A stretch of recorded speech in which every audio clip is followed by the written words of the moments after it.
Why don't you sit here? Bill can sit here. Well, thank you. Before we get started, I think there were some pioneers. Of course, we have the pioneers here on stage, but there were some other really important pioneers in the video we just saw, and a couple of them are here in the audience. So, Mitch Kapor, who is a regular at D, could you just stand up and wherever you are? There he is.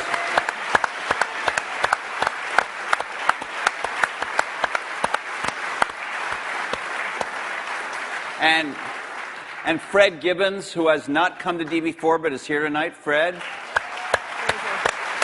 There's Fred. Right there. And I don't know if he's in the room, but I do want to recognize our fellow journalist Brent Schlender from Fortune, who did the last, to my knowledge, the last joint interview these guys did. It was not on a stage, but it was a Fortune magazine interview. Brent, I don't know if you're in the room. If you are, can you stand? Maybe he's way back there. Way over there.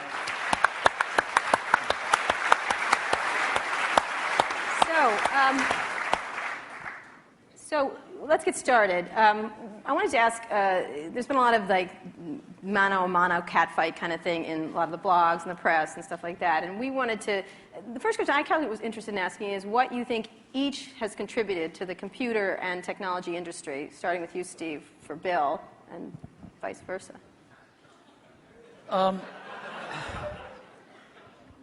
Bill built the first software company in the industry. And I think he built the first software company before anybody really in our industry knew what a software company was, except for these guys. And that was huge. That was really huge. And the business model that they ended up pursuing turned out to be the one that worked really well, for the industry. Mm-hmm. So I think, but the biggest thing was Bill was really focused on software before almost anybody else had a clue that it was really the software. That's what I see. I mean, a lot of other things you could say, but that's the high order bit. And I think building a company is really hard, and it requires your greatest persuasive abilities to hire the best people you can and keep them at your company and keep them working, doing the best work of their lives, hopefully. And Bill's been able to stay with it for all these years. So, Bill, how about the contribution of Steve and Apple? Well, first I want to clarify, I'm not fake Steve Jobs.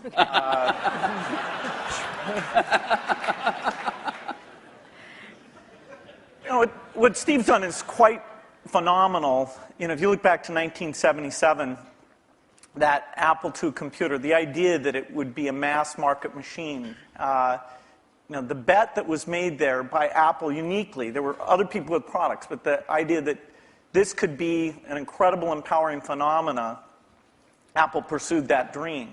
Then one of the most fun things we did was the Macintosh, and that was so risky.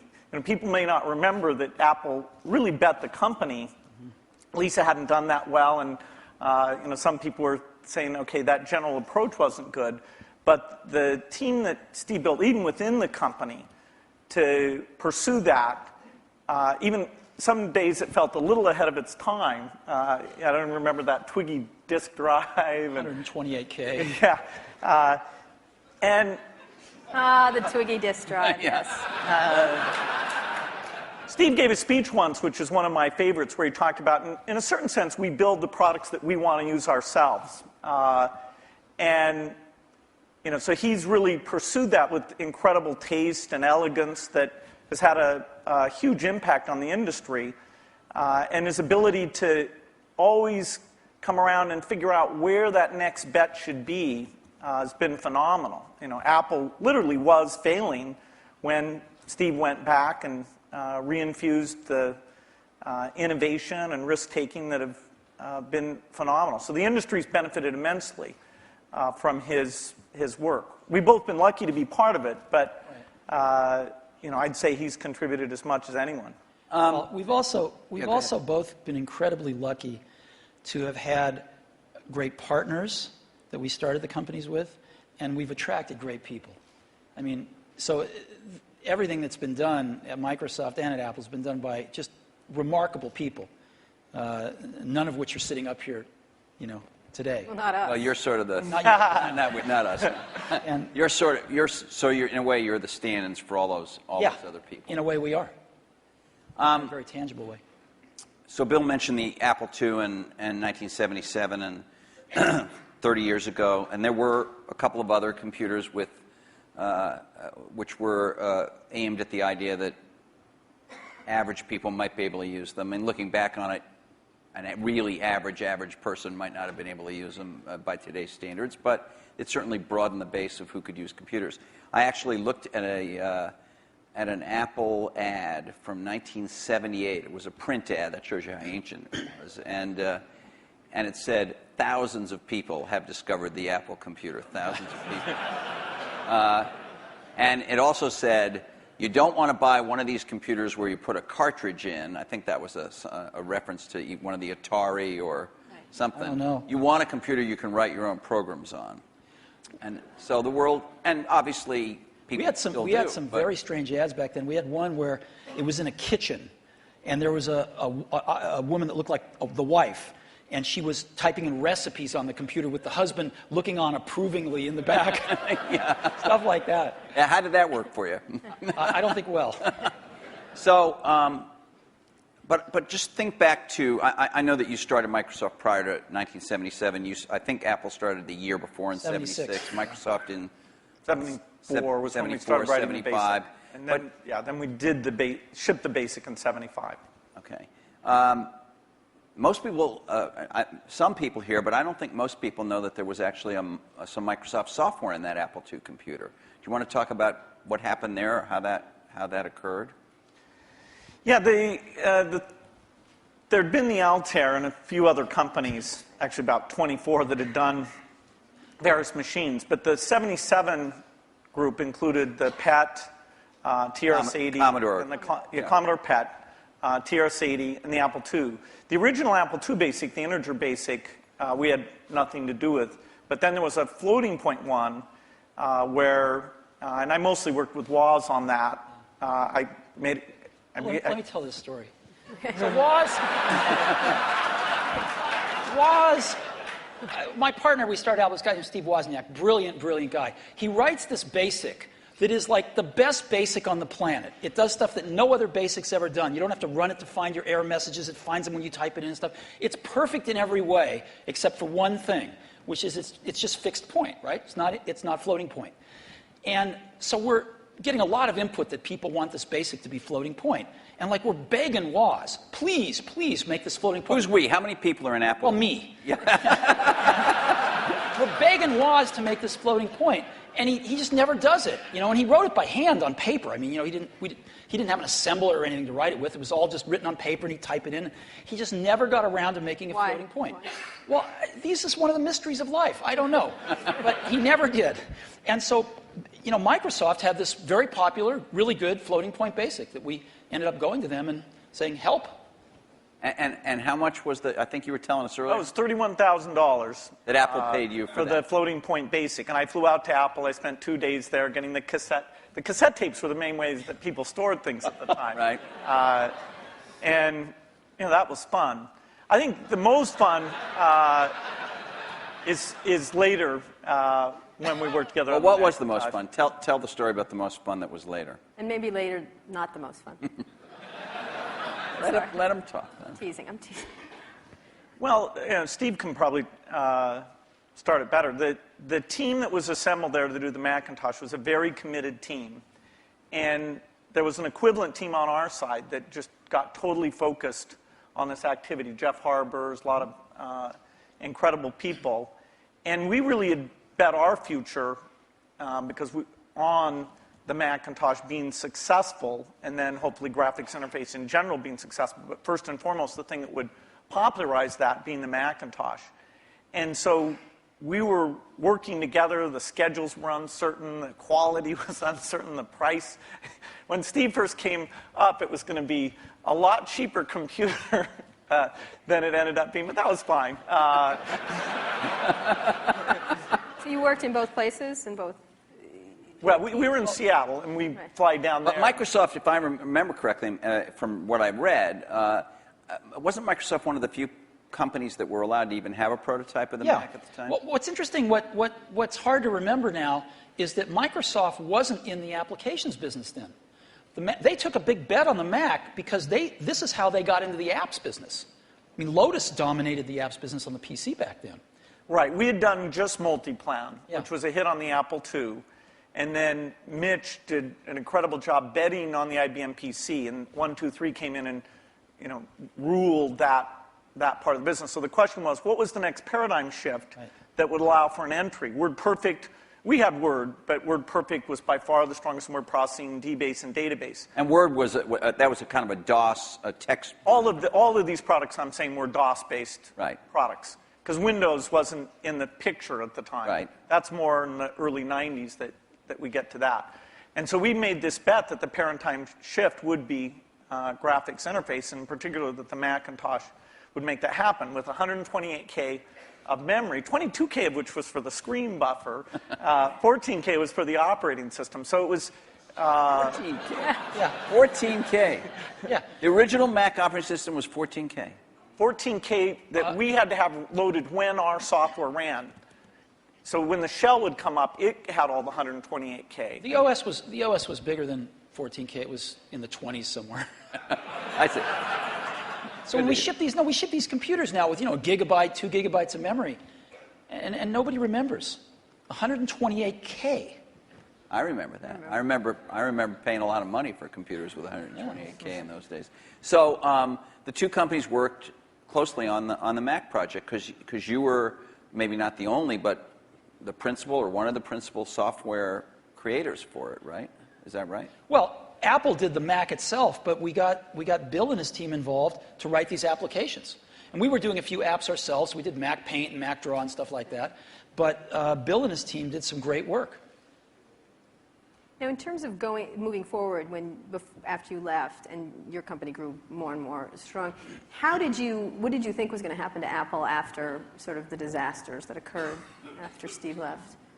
Well, Apple's fate hung in the balance. We continued to do Macintosh software, and Excel, which Steve and I introduced together in New York City. That was kind of a fun event. That went on and did very well. But then, Apple just wasn't differentiating itself well enough from the higher volume platform. And meaning Windows, right? I mean, DOS and Windows. Okay, but especially Windows in the 90s began to take off. By 1995, Windows became popular. The big debate wasn't sort of Mac versus Windows. The big debate was character mode interface versus graphics mode interface. And when the 386 came and we got more memory and the speed was adequate and some development tools came along, that paradigm bet on GUI paid off for everybody who'd gotten in early and said, this is the way that's going to go. But Apple wasn't able to leverage its products. After the 512K Mac was done, the product line just didn't evolve as fast. Steve wasn't there, as it needed to. And we were actually negotiating a deal to invest and make some commitments and things with Gil Amelio. And no, seriously. And Don't be mean. Don't be mean to him. I'm sorry? Just saying the word Gil Amelio, you can see him just... And so I was calling him up on the weekend and all this stuff. And next thing I knew, Steve called me up and said, don't worry about that negotiation with Gil Amelio. You can just talk to me now. And I said, wow. Gil was a nice guy, but he had a saying. He said, Apple is like a ship with a hole in the bottom, leaking water. And my job is to get the ship pointed in the right direction.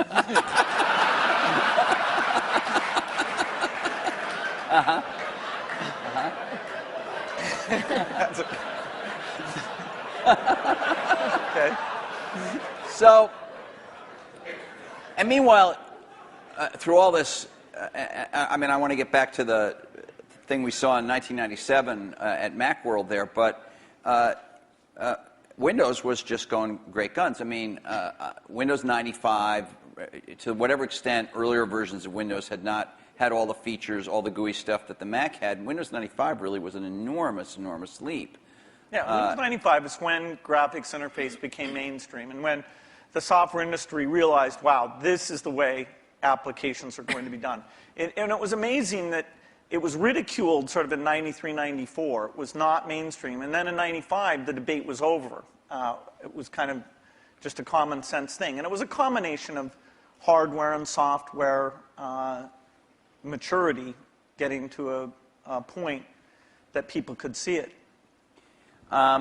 So I don't want to go through every detail, the whole history of how you came back, but Thank you. You had, but you in that video we all saw, you said you had decided that it was destructive to have this competition with Microsoft. Now, obviously, Apple was in a lot of trouble, and I presume that there was some tactical or strategic reason for that, as well as just wanting to be a nice guy, right? I mean, you know, Apple was in very serious trouble, and what was really clear was that if the game was a zero-sum game where for Apple to win, Microsoft had to lose, then Apple was going to lose. But a lot of people's heads were still in that place. Why was that from your perspective? Well, a lot of people's heads were in that place at Apple, and even in the customer base, because, you know, Apple had invented a lot of this stuff, and Microsoft was being successful, and Apple wasn't, and there was jealousy and this and that. There was just a lot of reasons for it that don't matter. But the net result of it was there were too many people at Apple and in the Apple ecosystem playing the game of, for Apple to win, Microsoft has to lose. And it was clear that you didn't have to play that game, because Apple wasn't going to beat Microsoft. Apple didn't have to beat Microsoft. Apple had to remember who Apple was, because it had forgotten who Apple was. And so to me, it was pretty essential to break that paradigm. And it was also important that, you know, Microsoft was the biggest software developer outside of Apple developing for the Mac. And so, you know, it was just crazy what was happening at that time. And Apple was very weak. And so I called Bill up, and we tried to patch things up. Yeah, and since that time, we've had a team that's fairly dedicated to doing the Mac applications, and they've always been treated kind of in a unique way so that they can have a pretty special relationship with Apple. And that's worked out very well. In fact, every couple years or so, there's been something new that we've been able to do on the Mac, and we have it's a great business for us. And it's actually, the relationship between the Mac development team at Microsoft and Apple is a great relationship. It's one of our best developer relationships. And do you look at yourself as rivals now today as this landscape has evolved? And we'll talk about the internet landscape and everything else and other companies that have come forward. But how do you look at yourselves in this landscape today? because you are competitors in certain ways, which is the American way, right? We watch the commercials. And you get annoyed at each other from Although, time you know to what? time. I have to confess, I like PC Guy better. Yeah, he's great. I like him. You know, the art of those Yes, commercials is not to be mean, but it's actually for the guys to like each other.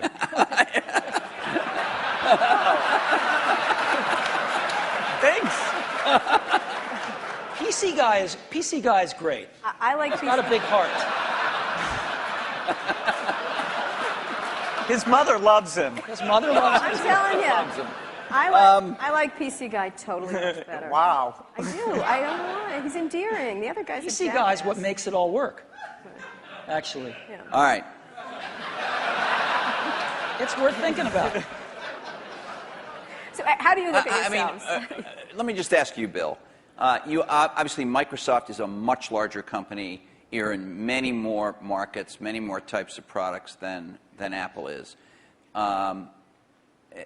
You know, when you were running the company, or when Steve Ballmer is running the company, you think obviously about Google. You think about, I don't know, Linux in the enterprise. You think about lots of, Sony in the game area. How often is Apple on your radar screen at Microsoft in a business sense? Well, they're on the radar screen as an opportunity, and in a few cases like the Zune, that if you go over to that group, they think of Apple as a competitor. They love the fact that Apple's created a gigantic market, and they're going to try and come in and contribute something to that. And we love them because they're all customers.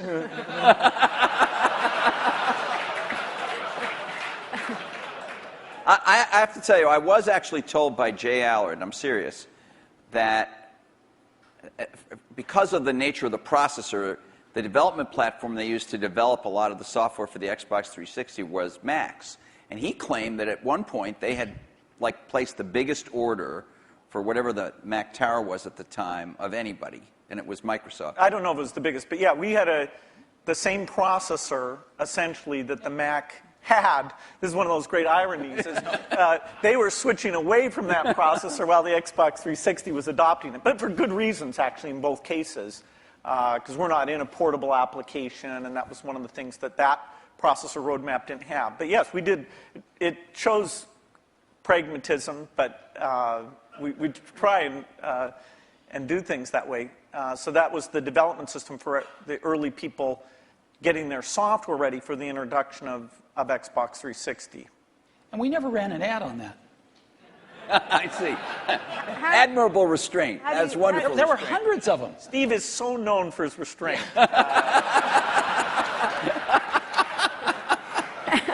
How do you look at Microsoft from an Apple perspective? I mean, you compete in computers and. I mean, you could say you don't compete. You know, the era of destructive whatever whatever you said in 1997, but you think you're consciously aware of what they're doing with Windows. You followed Vista closely, I think.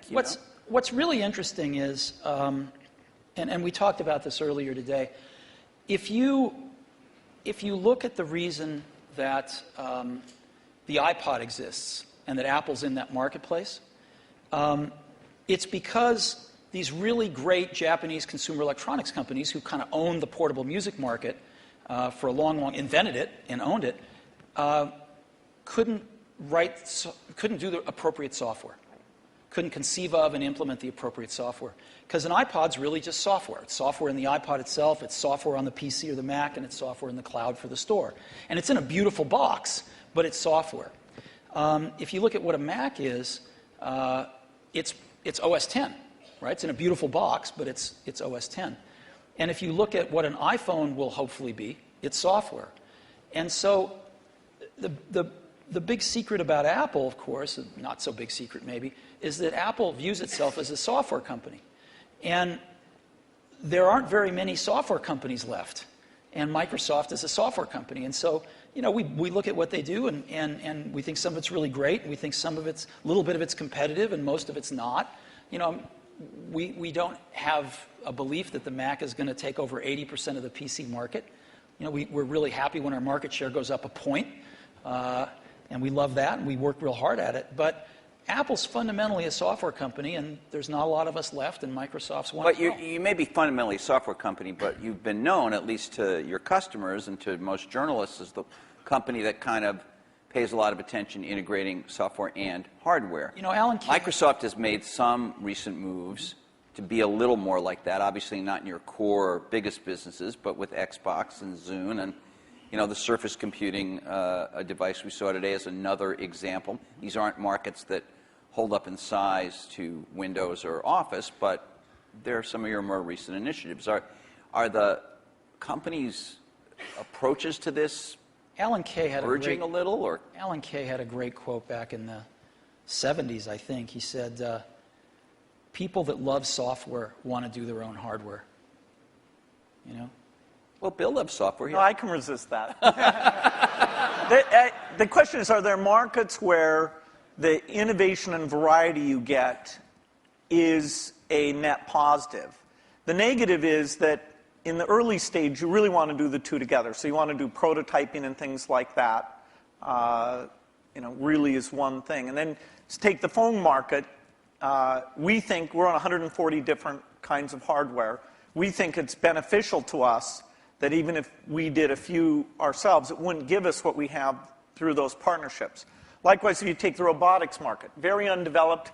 We have over 140 all tiny volume robots using Microsoft software. And the creativity, building toys, security things, medical things. We love the innovation and the ecosystem that's going to grow up, who knows when, but we're patient, around that, and we'll have a great asset with this robotic software platform. So there are things like PC, phone, and robot where the Microsoft choice is to go for the variety. It's great. For them, they do what works super well for them. And there's a few markets like Xbox 360, Zune, and this year we have 2 new ones, the Surface thing and this round table, which is the meeting room thing, where we'll actually, through subcontractors, but it's the P&L on the risk and all that for the hardware. The design is completely a Microsoft thing. The round table, is that something you've announced, or were you just... We've shown prototypes of it. That's the thing where it's got the 360-degree cameras and all those. It's like Cisco has something in that market and HP too, right? Or... Oh, HP has a very high-end thing that's a tiny bit like it. But anyway. All right. Do you ever regret... Was there something you might have wanted to do differently? And maybe you feel like this happened after you left Apple. Something you might have done differently where you could have had a much bigger market share for the Mac?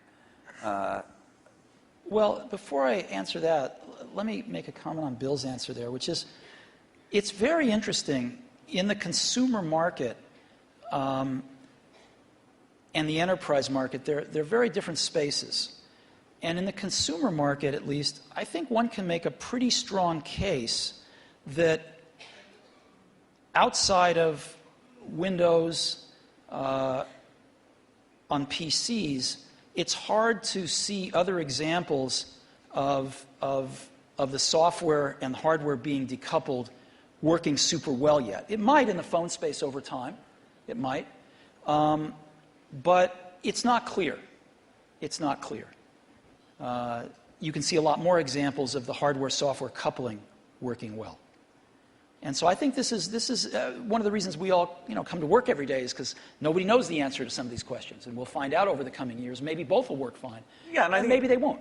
Yeah, it's good to try both approaches. In some product categories, take music players, the solo design worked better. In the PC market, the variety of designs at this stage has a higher share. It has a higher share? Yeah, it has a lot higher share. Well, it's not that much different in music players the other way around. Is there some moment you feel like I should have done this or Apple should have done that and we could have had? You stuck to this idea of these hardware-software integration, and it's working very well now. There's a lot of things that happened that I'm sure I could have done better when I was at Apple the first time, and a lot of things that happened after I left that I thought were wrong turns, but it doesn't matter. It really doesn't matter, and you kind of got to let go of that stuff, and we are where we are. So we tend to look forward, and one of the things I did when I got back to Apple 10 years ago was I gave the museum to Stanford and all the papers and all the old machines and kind of cleared out the cobwebs and said, let's stop looking backwards here. It's all about what happens tomorrow. And because you can't look back and say, well, gosh, I wish I hadn't gotten fired. I wish I was there. I wish this. I wish that. It doesn't matter. And so let's go invent tomorrow rather than worrying about what happened yesterday. Let's talk about, we're going to talk a little bit about tomorrow, but let's talk about today, the landscape of how you see the different players in the market and how you look at what's developing now. What has surprised both of you since having been around for so long and still very active in everything? I mean, your companies are still critically key companies, but there are many, many companies that are becoming quite powerful. How do you look at the landscape at this moment and what's happening, especially in the internet space? I think it's super healthy right now. I think there's a lot of young people out there building some great companies who want to build companies, who aren't just interested in starting something and selling it to one of the big guys, but who want to build companies. And I think there's some really exciting companies getting built out there, some next generation of stuff that some of us play catch up with, and some of us find ways to partner with and things like that. But there's a lot of activity out there now, wouldn't you say? Yeah, I'd say it's a healthy period. Yeah. The notion of what the new form factors look like, what natural interface can do, the ability to use the cloud, the internet, to do part of the task in a complementary way to the local experience. There's a lot of invention that the whole approach of startups, the existing companies who do research, we'll look back at this as one of the great periods of invention. I think so too. There's a lot of things that are risky. right now, which is always a good sign, you know, and you can see through them. You can see to the other side and go, yes, this could be huge, but there's a period of risk that, you know, nobody's ever done it before. Do you have an example that would, for example? I do, but I can't say. Okay. And so, but I can say, when you feel like that, that's a great thing. Right. That's what keeps you coming to work in the morning, and and it tells you there's something exciting around the next corner. Okay, but so the two of you have certainly you're involved every day with the internet. You have internet products. You have a whole slew of stuff on the internet. You have iTunes and .Mac and all of that. But on another level, you're the guys who represent the rich client, the personal computer, the big operating system and all that. And there is a certain school of thought, and I'm sure it's shared by some people in the room, that this is all migrating to the cloud, and you'll need a fairly light piece of hardware that won't have to have all that investment, all the kind of stuff you guys have done throughout your careers. So as much as people might think of you as rivals, one way to think of you as the two guys. We're both dinosaurs. Huh? They were both dinosaurs. Dinosaurs, or whatever. I can talk about that? No. Seriously, is there in 5 years? In 5 years, is the personal computer still going to be the linchpin of all this stuff? Well, you can say that it'll be predicted that it won't be. The network computer took us over about, 5 years ago we disappeared. Remember the single function computer? There was somebody who said that these general purpose things are kind of a dumb idea. That took us over. The mainstream is always under attack. The thing that people don't realize is that you're going to have rich local functionality. I mean, at least our bet. As you get things like speech and vision, as you get more natural form factors, it's a question of using that local richness together with the richness that's elsewhere. And as you look at the device, say, that's connecting to the TV set or connecting in the car, there are lighter weight hardware internet connections. But when you come to the full screen, rich, edit the document, create things, I think we're nowhere near where we can be on making that stronger. I'll give you a concrete example. I love Google Maps, use it on my computer, in a browser. But when we were doing the iPhone, we thought, wouldn't it be great to have maps on the iPhone? And so we called up Google, and they'd done a few client apps in Java on some phones, and they had an API that we worked with them a little on. And we ended up writing a client app for those APIs. They would provide the back-end service. And the app we were able to write, since we're pretty reasonable at writing apps, blows away any Google Maps client. Just blows it away. Same set of data coming off the server, but the experience you have using it is unbelievable. It's way better than the computer. And just in a completely different league than what they'd put on phones before. And, that client is the result of a lot of technology on the client, that client application. So when we show it to them, they're just blown away by how good it is. And you can't do that stuff in a browser. So people are figuring out how to do more in a browser, how to get persistent state of things when you're disconnected from a browser, how do you actually run apps locally using apps written in those technologies so they can be pretty transparent whether you're connected or not. But it's happening fairly slowly, and there's still a lot you can do with a rich client environment. At the same time, the hardware is progressing to where you can run a rich client environment on lower and lower cost devices, on lower and lower power devices. And so there's some pretty cool things you can do with clients. So so you're saying rich clients still matter, but maybe I misunderstood you, but your example was about a rich client that is not a personal computer as we have thought of a personal What computer. I'm trying to say is I think the marriage of some really great client apps with some really great cloud services is incredibly powerful, and right now can be way more powerful than just having a browser on the client. You're talking about a software company being a software and services company rather than a... I'm saying the marriage of these services plus a more sophisticated client is a very powerful marriage. Bill, architecturally, the question is, do you run just in the cloud and all you have down locally is the browser? And that is the same question for the phone as it is for the full screen device. There'll always be different screen sizes because these are, the 5-inch screen does not really compete with the 20-inch screen does not compete with the big living room screen. Those are things that there'll be some type of computing behind all of those things, all connected to the internet. But the idea that locally you have the responsiveness of immediate interaction without the latency or bandwidth limitations that you get if you try and do it all behind, that's what leads to the right balance. What does that device look like in 5 years? What would be your principal device? Is there one, or? Is it a, I think you use, I could be wrong, I think you carry a tablet. Right. Right. Which has not necessarily stormed the world yet. Yeah, this is like Windows 1992, I think. That is, I'm unrepentant on my belief in, Okay. But to go back to Kara's point, what would you each imagine that you would carry as your principal, let's say, thing to do I mean, the Jeff web Hawkins and showed a very lightweight email device and all that kind of stuff? Yeah, I don't know if you guys saw, but Jeff Hawkins showed a Linux-based, a very small, I think he called it a companion to a smartphone today. A phone companion. It sounded a little naughty, frankly. It doesn't matter, you weren't there, but what would you think each would be? I assume you carry a tablet PC. I don't know what brand it is. Maybe you change them up. I don't know. You obviously carry a MacBook Pro, I would guess, or a MacBook. Yeah, well, and an iPhone. And an iPhone. You have one? I do. Right here? Yes. Well, he has when he took it out before.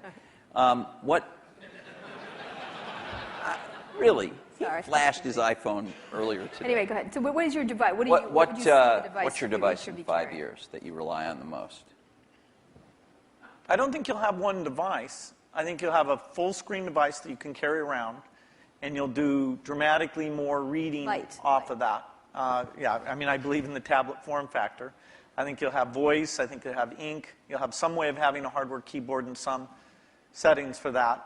And then you'll have the device that fits in your pocket, which the whole notion of how much function should you combine in there. You know, there's navigation computers, there's media, there's phone. Technology is letting us put more things in there, but then again, you really want to tune it so people know what they expect. So there's quite a bit of experimentation in that pocket-sized device. But I think those are natural form factors, and it will have the evolution of the portable machine and the evolution of the phone will both be extremely high volume, complementary. That is, if you own one, you're more likely to own the other. And then at home, you'd have a setup that they all plug into? Well, at home, you'll have your living room, which is your 10-foot experience, and that's connected up to the internet. And there you'll have gaming and entertainment. And there's a lot of experimentation in terms of what content looks like in that world. And then in your den, you'll have something a lot like you have at your desk at work. You know, the view is that every horizontal and vertical surface will have a projector, so you can put information. You know, your desk can be a surface that you can sit and manipulate things. Can I please have a room in my house that doesn't have a screen and a projector in it? You bet. Thanks. The bathroom. Well, That's the perfect place for it, actually.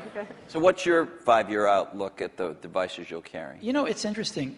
The PC has proved to be very resilient. Because as Bill said earlier, I mean, the death of the PC has been predicted every few years. And here, when you're saying PC, you mean personal computer in general, not just Windows PCs. I mean personal computer Yeah. in general. Okay. And you know, there was the age of productivity, if you will, you know, the spreadsheets and word processors, and that kind of got the whole industry moving. And it kind of plateaued for a while, was getting a little stale, and then the internet came along, right? And everybody needed more powerful computers to get on the internet. Browsers came along, and it was this whole internet age that came along, access to the internet.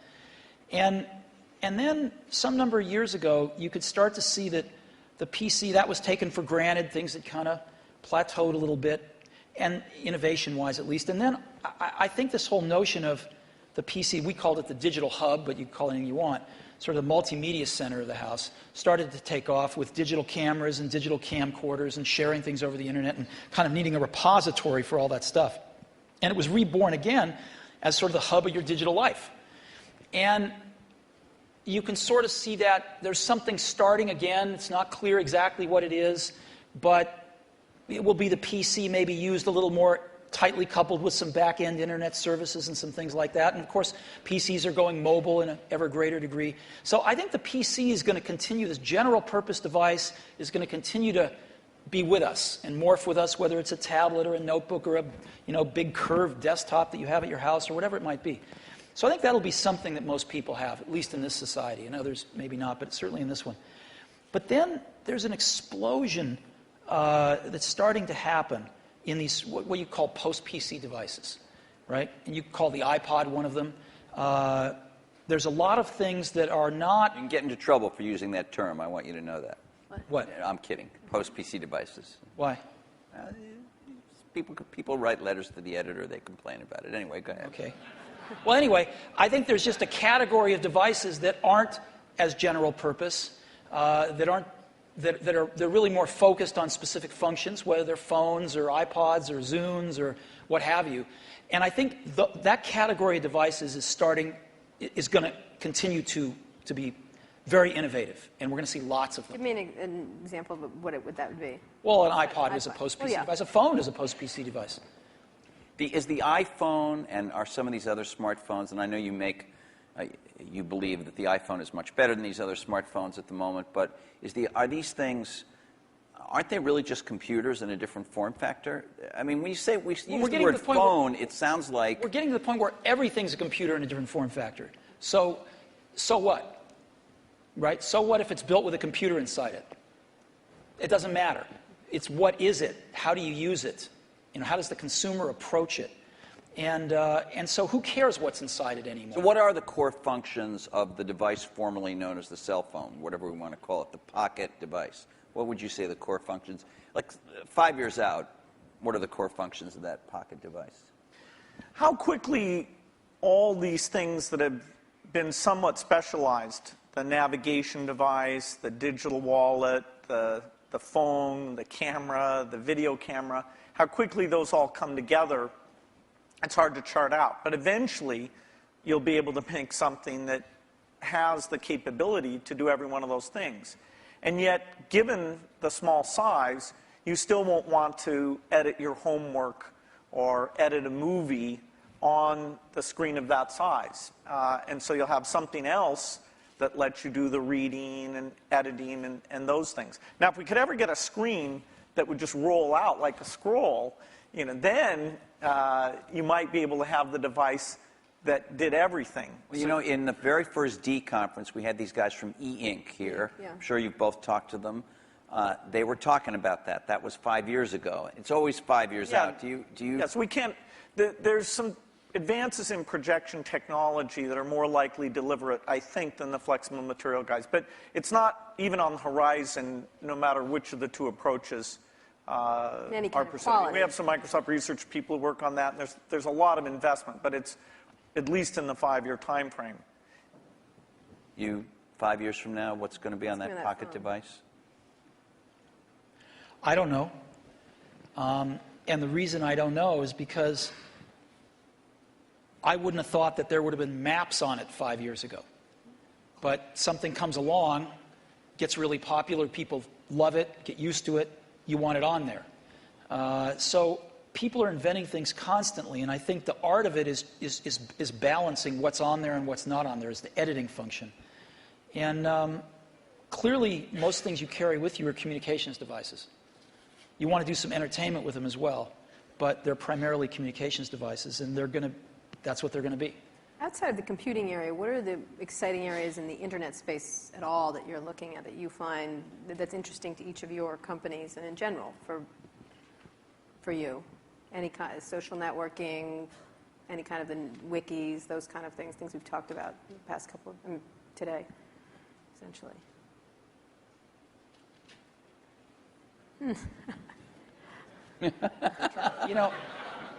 We're working on some things that I can't talk about. Again, yeah. But there used very beautiful. There used to be a saying, isn't it, at Apple? It's going to blow us away, though, blow us when away. you can't talk. Wow, it's great. There used to be a saying at Apple, isn't it funny, a ship that leaks from the top? So, that's kind of like a sweater without sleeves is a vest. I don't get that. That was what they used to say about me when I was in my 20s. Okay. There's a zillion interesting things going on the internet. The most interesting things to me are these incredible new services that people are bringing up. And Surrounding entertainment, or? There's a lot of them surrounding entertainment, but there's a lot of them that have to do with just sort of figuring out how to navigate through life a little more efficiently. And I think, it's really great when you show somebody something and you don't have to convince them they have a problem that this solves. They know they have a problem. You can show them something, they go, oh my God, I need this. And I think you're going to see a lot of things like that happen over the next year or two. Do you, you obviously have a very large internet business with iTunes, and you sell a lot of stuff on in the Apple Store. But, you were early with this idea that when you bought a computer from Apple, you had this kind of internet service back end, and it was called .Mac. And I think a lot of people feel you haven't developed it very much. I couldn't agree with you more, and we'll make up for lost time in the near future. And in your case, you obviously have huge things like Hotmail, for instance, which is, I guess, and Windows Messenger, which are both widely used, and I don't even know how many users. A gazillion. Huge numbers. But on the other hand, you haven't, as Steve Ballmer was talking about today, you have other people have much stronger positions in things like search and other parts of the internet. So, are you guys, because you are the personal computer companies that are best associated with that, not as nimble as some of these competitors at this point? Do you worry about not being as nimble, both of you? I mean, obviously Microsoft's a much bigger company, but you're a big company. Steve, Apple is. Do you worry about not being as nimble as somebody sitting out there with, the kind of 10 employees that you guys had in 1977? Well, there's always going to be great new things that come out of other companies, and you want to be in a position to benefit from those, to have those inventions drive demand for Windows and personal computers, and then some of those upstream things you want to participate in. I hope Steve mentioned we are going to participate in search, hopefully to a higher degree in the future. He did mention that, yeah. Than at present, so we'll see what we can do there. A lot of the applications are more specialized, so they're not areas we'll go into. Take what can happen with education now, that video is mainstream, and all these tools that let you do rich interactions are very mainstream. I'm very excited about that. The idea of empowerment goes back to the very beginning of our industry, and some of those dreams that this would be used by students, or that teachers could get better and learn from each other in these new ways. We're just at the threshold where some of those things can happen. And yes, our companies can contribute to that, but as a whole, it's the ecosystem jumping on and building on each other where you can finally say, finally technology did something for education. See, I look at this a little bit differently, which is we're not trying to do a lot of this stuff because it's not what we do. We don't think one company can do everything. So you've got to partner with people that are really good at stuff. Like, we're not, maybe Microsoft is great at search. We're not. We're not trying to be great at search. So we partner with people that are great at search. And we don't know how to do maps on the back end. We know how to do the best maps client in the world, but we don't know how to do the back end. So we partner with people that know how to do the back end. And what we want to do is be that consumer's device and that consumer's experience wrapped around all this information and things we can deliver to them in a wonderful user interface, in a coherent product. And so in some cases, we have to do more work than others. In the case of iTunes, there wasn't a music delivery service that was any good, and we had to do one, so we'll do one. But in other cases, there's companies doing a way better job because we're not as good at this stuff as other people are, and we'd love to partner with them. And so, we selectively do that. And I think it's really hard for one company to do everything. Let's talk about entertainment. Life's complex. You're both in the entertainment world. Entertainment is important to both your companies. For yours, music right now, and as you get into Apple TV, Microsoft has been within the Hollywood area. Where do you see that going in the era of YouTube? We've had a couple of network people here talking about changes that are happening in Hollywood and everything else. What is happening now to entertainment delivery, and where do you all play? Because you'll be the delivery mechanism in one way or the other for most people. Well, the big milestone is where the delivery platform is the internet, and so you bring the richness and the interactivity. I think you can get a little bit of a glimpse of the future of TV more from looking at community type things like Xbox Live, where people are talking to each other, finding friends, watching things together, talking about those things. That, as you map that onto genres like educational shows or sports shows or watching the Olympics or the elections, that ability to navigate becomes very, very powerful. And we're not an entertainment company. Yes, we do Halo, which is this big video game, but by and large, we're a platform. And so it's the tough software things, whether it's the speech or the ink or the deep graphics, that's where things that take 10 years to get done, the IPTV stuff, the foundation there, it took 10 years to get it done. Now it's finally coming to fruition, and we have people like AT&T betting their company on putting that together. So we're just at the start of having a scale entertainment delivery vehicle both through PCs, unfortunately not connected up to the TV set in most cases, but that's a point of innovation. And now things like IPTV and Xbox that are connected up in the living room.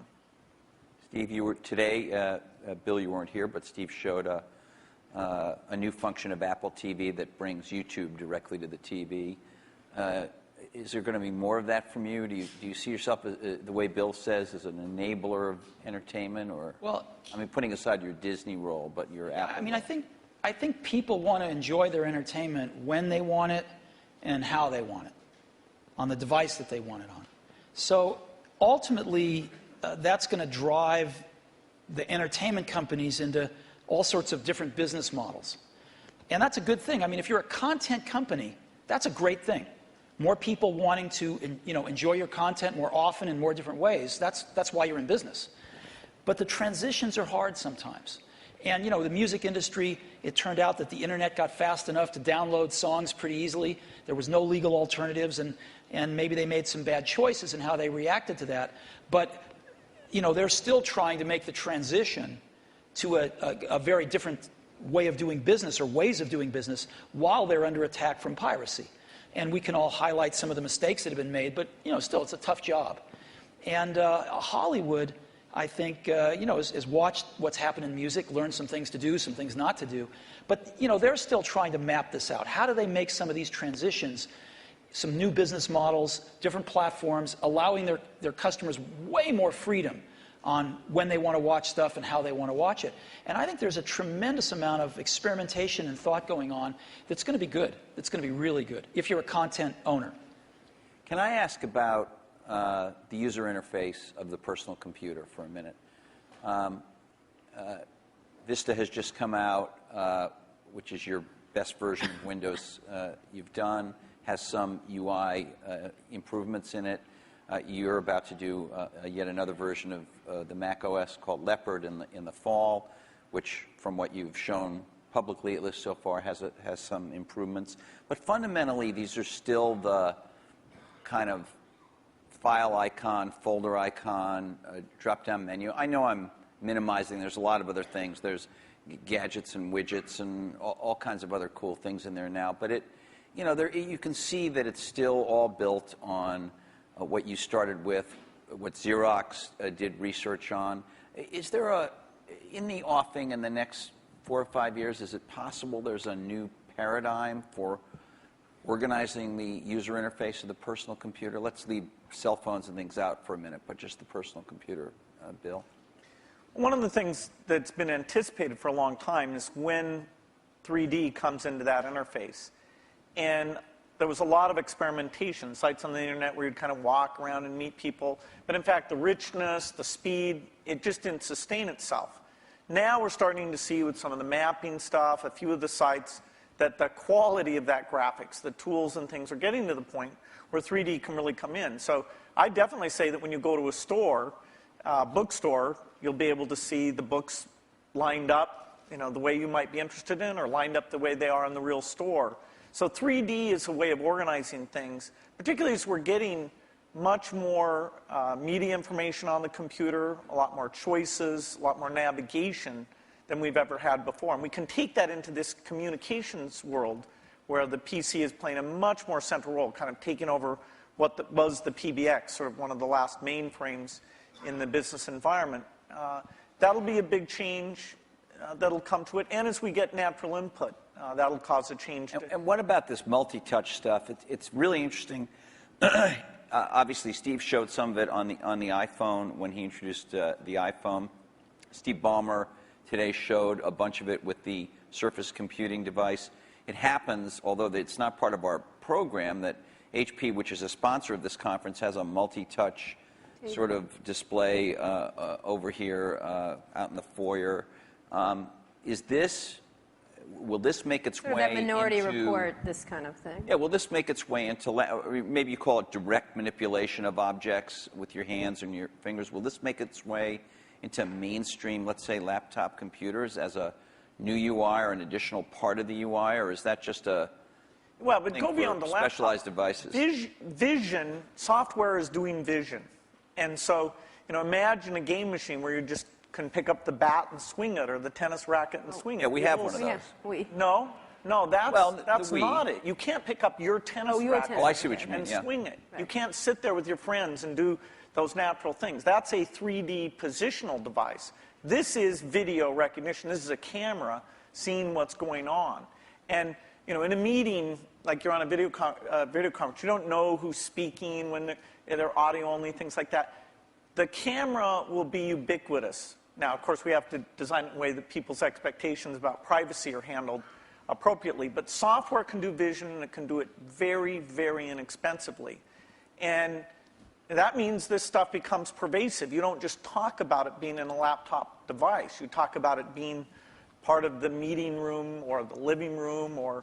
But on the laptop, the way that, and maybe I'm wrong, maybe this is what we have is great and we don't need any new big radical change. But when I turn on my laptop, whether it's my Vista laptop or my Mac laptop, it's there have been improvements, but it's a lot like it was 10 years ago. It's much better. The graphics are better and all that. You talked about that radical change. You have the mouse. For both your companies. You have the icons you move around. You have and you talked about what a big gamble it was in '84 to do that and then follow on with Windows.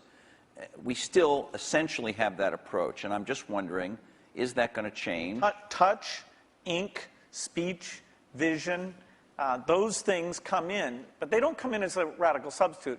I think you're also underestimating the degree of evolution because you've lived with it year by year. Say we'd sent you away for 10 years and you came back and you said, wow, there's a search paradigm, and that's more at the center of how you find these things. There's tagging, that's more at the center of how you find these things. The evolution is a very good thing. In fact, even in that evolution, the stuff we did with Office, there's this balance you strike where when you make a change, in that case the ribbon, you're going to have some users who feel like, oh, geez, I have to spend a little bit time to be brought along to that. But there has been good evolution. But these natural interface things are the revolutionary change, and they'll be very revolutionary. That together with the 3D that I talked about. Steve? I know you're working on something. It's going to be beautiful. We'll see it soon. Yeah, you can't talk about it, but Bill discusses all his secret plans. You don't discuss any of them. I know. It's not fair, but it's... I think the question is a very simple one, which is how much of the really revolutionary things people are going to do in the next 5 years are done on the PCs, or how much of it is really focused on the post-PC devices. And there's a real temptation to focus it on the post-PC devices because it's a clean slate, and because there are more focused devices, and because they don't have the legacy of these zillions of apps that have to run in zillions of markets. And so I think there's going to be tremendous revolution in the experiences of the post-PC devices. And the question is how much to do in the PCs. And I'm sure Microsoft is. We're working on some really cool stuff. But some of it has to be tempered a little bit because you do have, these tens of millions in our case, or hundreds of millions in Bill's case, users that are familiar with something that, they don't want a car with 6 wheels. They like the car with 4 wheels. They don't want to drive with a joystick. They like the steering wheel. And so, you have to, as Bill was saying, in some cases you have to augment what exists there, and in some cases you can replace things. But I think the radical rethinking of things is going to happen in a lot of these post-PC devices. I'm going to ask a more personal question. We have just a minute before we're going to open up for questions. What's the greatest, I'm not going to call this the Barbara Walters moment and ask you what tree you'd like to be, but what's You would love to be Barbara Walters, let me just tell you. No, I would not. What's the greatest misunderstanding? Ding, right. But thank you, Steve. About your relationship. I mean, you're obviously going to go down in history as history books already said kind of thing. But what's the greatest misunderstanding between you and your relationship and about each other? What would you say would be this idea of catfight, this idea of which one of the many? We've kept our marriage secret for over a decade now. Canada.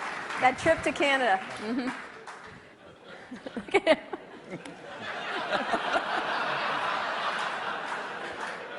Was there? I don't think either of us have anything to complain about in general. And I know that the projects, like the Mac project, was just an incredible thing, a fun thing where we were taking a risk. We did look a lot younger in that video. We did. You looked 12 in the first one. That's how I try and look. He was 12. But, it's been fun to work together. And I actually kind of miss some of the people aren't around anymore. People come and go in this industry. It's nice when somebody sticks around and have some context of all the things that have worked and not worked. And the industry gets all crazy about some new thing. There's always this paradigm of the company that's successful is going to go away and stuff like that. It's nice to have people who've seen the waves and waves of that, and yet been willing, when it counted, to take the risk to bring in something new. Has it been important? One last question, and then we'll go to the audience. He didn't answer us because he just said this. I have an answer. He only talked about his secret gay marriage. Yeah. So. I thought that was your answer. No, that wasn't my answer. When Bill and I first met each other and worked together in the early days, generally we were both the youngest guys in the room, right? Individually or together. I'm about 6 months older than he is, but roughly the same age. And now, when we're working at our respective companies, I don't know about you, but I'm the oldest guy in the room most of the time. And that's why I love being here. And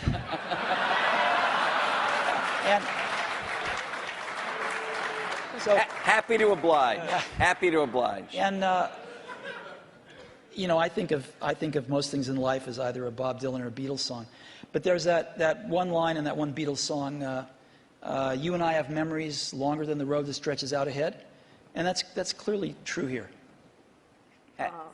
Well, you know what? I think we should end it there. Let's just end it there. I'm having a little tear right here.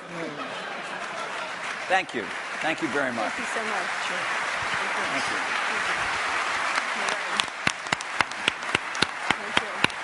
We're going to ask you questions. Sit down. Sit down. Oh, standing O. Thanks.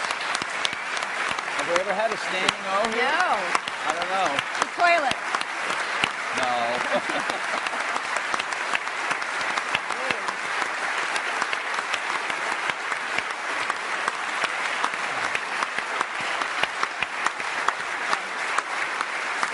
Whoa. The handle was pretty long. There we go.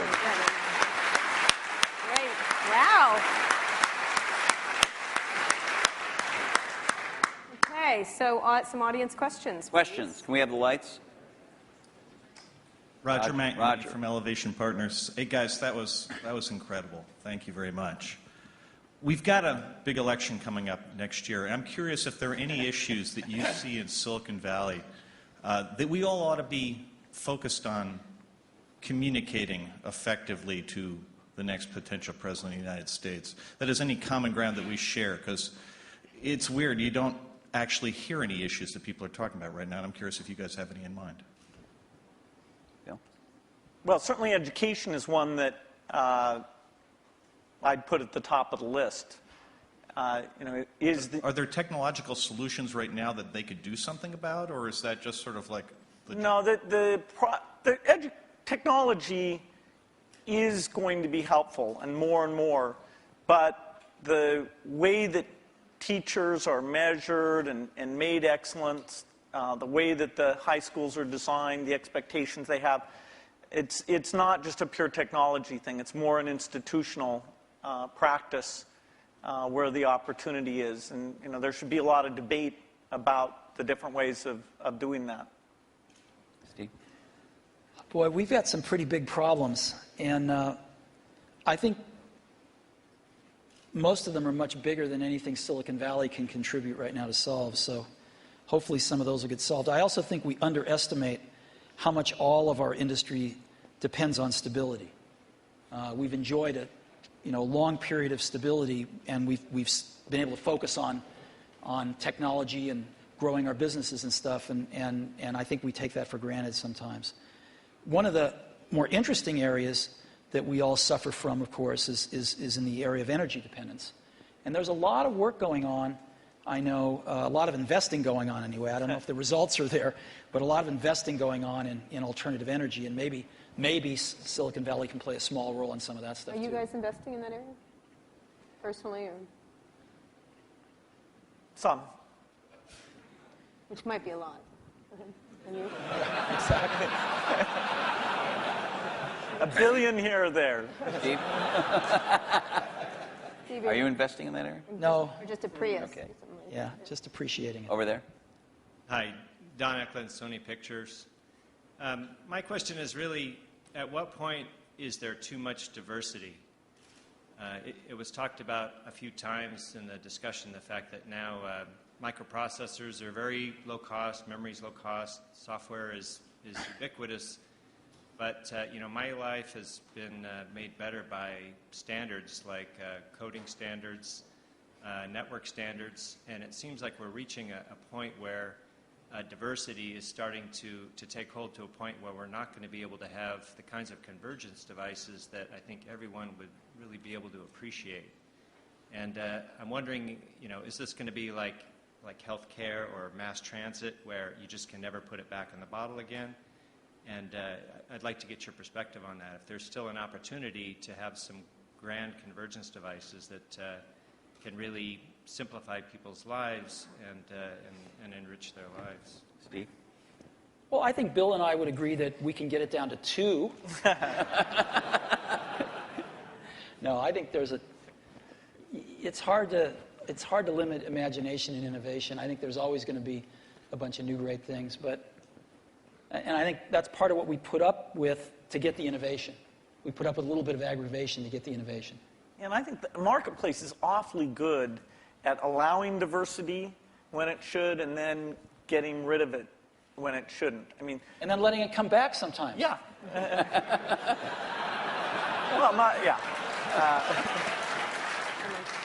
I mean in terms of standards and things. The internet standards have been incredibly powerful. Video formats, things like this. And so I don't see things that are going to really hold back a convergence device. Sure, there's a lot of wireless approaches, but that's pretty healthy right now. They each have various merits. A few of them will end up overlapping the other ones and kill the other ones out. But I think the industry's done very well at latching on to standards for the things that there were no longer any innovation in, and then focusing on the places where it wasn't clear which approach was best. Jesse? Hi, I'm Jesse Kornbluth, headbutler.com. Because you're not the youngest guys in the room anymore, it's perhaps appropriate to ask you a question about legacy, each of you. Bill, even your harshest critic would have to admit that your philanthropy work is planet-shaking, incredible, and could be, if you make it, a second act so amazing that it would dwarf what you've actually done at Microsoft.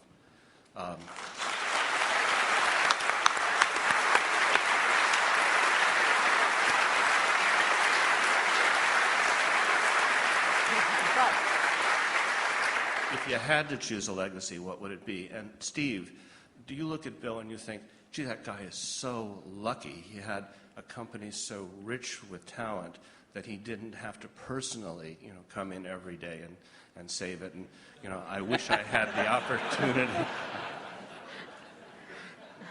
Okay, he's not going to answer that one. Bill? Well, the most important work I got a chance to be involved in, no matter what I do, is the personal computer. That's what I grew up, my teens, my 20s, my 30s. I even knew not to get married until later because I was so obsessed with it. That's my life's work.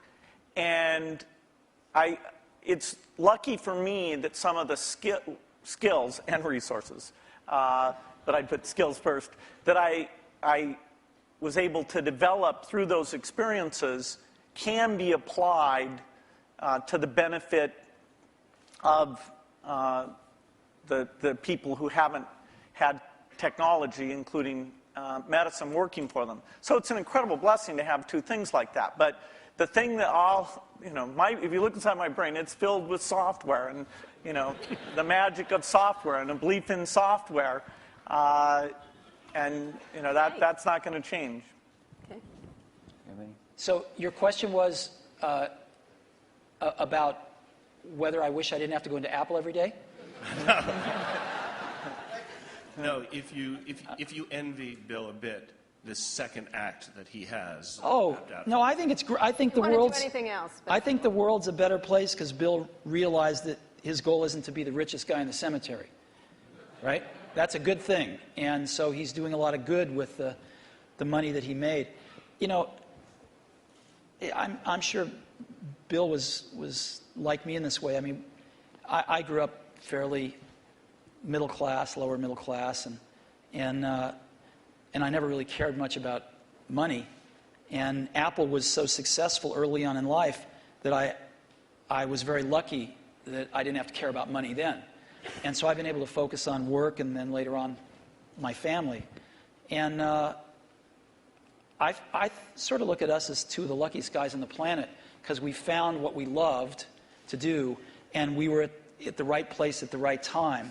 And we've gotten to go to work every day with super bright people for 30 years and do what we love doing. And so it's hard to be happier than that. Your family and that. What more can you ask for? And so I don't think about legacy much. I just think about being able to get up every day and go in and hang around these great people and hopefully create something that other people will love as much as we do. And if we can do that, that's great. I think the middle. Yeah. Thanks, Steve and Bill. Rob Kelly. I'm here with my business partner. We've got a 100-person internet media business. I'm wondering what would be the single most valuable piece of advice you'd give us to even attempt to create some of the value that you guys have done in both your very impressive companies. I think actually, maybe in both cases, correct me if I'm wrong, the excitement wasn't really seeing the economic value. Even when we wrote down at Microsoft in 1975, a computer on every desk and at every home, we didn't realize, and we'll have to be a big company. Every time I thought, oh God, can we double in size? Geez, can you manage that many people? Will that feel fun still? And so every doubling was like, okay, this is the last one. And so the economic thing wasn't at the forefront. The idea of being at the forefront and seeing new things and things we wanted to do and being able to bring in different people who are fun to work with, eventually with a pretty broad set of skills, and figuring out how to get those people, those broad skills, to work well together has been one of the greatest challenges. I've made more of my mistakes in that area maybe than anywhere, but eventually getting some of those teams to work very well together. So it's, I think it's a lot about the people and the passion, and it's amazing that the business worked out the way that it did. Yeah. People say you have to have a lot of passion for what you're doing, and it's totally true. And the reason is because it's so hard that if you don't, any rational person would give up. It's really hard, and you have to do it over a sustained period of time. So if you don't love it, if you're not having fun doing it and you don't really love it, you're going to give up. And that's what happens to most people, actually. If you really look at the ones that ended up being successful, unquote, in the eyes of society and the ones that didn't, oftentimes it's the ones that are successful loved what they did so they could persevere when it got really tough. And the ones that didn't love it quit because they're sane, right? Who would want to put up with this stuff if you don't love it? So it's a lot of hard work, and it's a lot of worrying constantly. And if you don't love it, you're going to fail. So you got to love it. You got to have passion. And I think that's the high order bit. The second thing is you've got to be a really good talent scout, because no matter how smart you are, you need a team of great people, and you've got to figure out how to size people up fairly quickly, make decisions without knowing people too well, and hire them, and see how you do, and refine your intuition, and be able to help build an organization that can eventually just build itself, because you need great people around you. Thank you. Liz Beyer, question, I guess it's historical curiosity. You approached the same opportunity so very differently. What did you learn about running your own business that you wished you had thought of sooner or thought of first by watching the other guy? Well, I'd give a lot to have Steve's taste.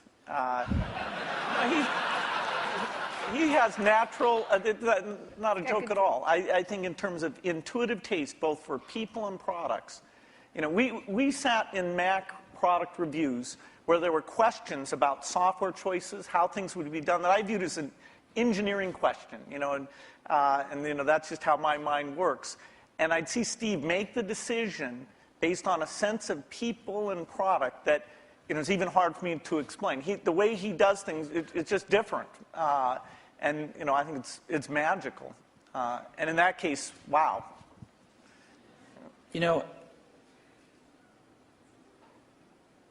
Because Woz and I started the company based on doing the whole banana, we weren't so good at partnering with people. And, actually, the funny thing is, Microsoft's one of the few companies we were able to partner with that actually worked for both companies. And we weren't so good at that, as where Bill and Microsoft were really good at it, because they didn't make the whole thing in the early days. And they learned how to partner with people really well. And I think if Apple could have had a little more of that in its DNA, it would have served it extremely well. And I don't think Apple learned that until,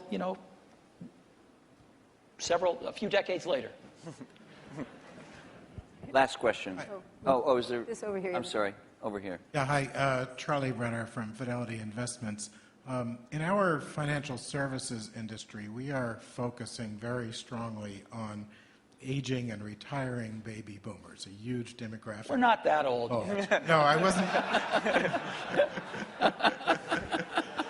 The question is different from what it sounds like it's going to be. But most of the innovation that we see coming from computer and internet companies is kind of youth-oriented. And I'm just wondering if there are activities going on in your companies acknowledging what's going to be happening generationally. Not true. I'll give you one example. So we started building in video cameras into almost all our computers a few years ago. And the response by people of all ages, but in particular seniors, has been off the charts. Because they're buying these things now, and they're buying them for their grandkids, their sons and daughters with their grandkids, so they can stay in touch with their grandkids, and they're video conferencing more than younger people are. And it's incredible what this has done. So that's just one simple example, but there's like dozens of them that have clicked with seniors that are living independently that want to stay in touch with extended families and do other things like that. Yeah, I think that it's a very good point when you look at the size of the market. And that's partly why it's great that there are all these companies out there who can see, okay, what would you do for seniors? I think natural user interface is particularly applicable here because the keyboard, we're sort of warped in that we grew up using the keyboard, and so it's extremely natural to us. But things like, and that's partly why when we showed the Surface computer, I showed it privately to a bunch of CEOs a couple weeks ago. I was kind of stunned by how blown away they were. But their ease of navigation is just not the same. And when they saw that, the idea that they could organize their photo album, it meant more to them than it did to me. I'll give you another example. We've got a little shy of 200 retail stores now. And one of the things the stores are doing is personal training now. It's called one-to-one. And we are up to now a run rate of 1 million personal training sessions. They last an hour per year. 1 million per year. You only started a little while ago, right? Yeah. We started about a year ago. And we're up to 1 million training sessions a year run rate now. And a lot of those folks, some of them anyway, many of them are seniors. And they're coming in and they're spending an hour learning how to use Office, and they're spending an hour learning how to video conference. And they can basically come in as much as they want, and they can schedule these things throughout a year, and they pay $99, I think, a year for it. And it's been great. Last question. Now the last question over there. We all share a common science fiction experience of the metaverse or the Matrix, where we all could communicate without being in the same place. And by the way, thank you both for providing us the best platform so far to go to chat rooms or to all go to a MySpace. It's a far cry from these things that we see on Star Trek or the holodeck. What kinds of things can you imagine that are partway there that could be much better than the 3-window iChat that we might see in the next 5 or 10 years? Well, I don't think Steve's going to announce his transporter. I want Star Trek. Just give me Star Trek. No, I think short of the transporter, most things you see in science fiction are, in the next decade, the kinds of things you'll see. The virtual presence, the virtual world that both represents what's going on in the real world and represents whatever people are interested in. This movement in space as a way of interacting with the machine. I think the deep investments that have been made at the research level will pay off with these things in the next 10 years. Steve? I don't know. And that's what makes it exciting to go into work every day. Because there's, as we talked about earlier, this is an extraordinarily exciting time in the industry. And lots of new stuff happening. So, I can't even begin to think of what it's going to be like 10 years from now. Great. Thank you so much. No, thank you so much. Thank you so much. It's great. It's great. It's really good.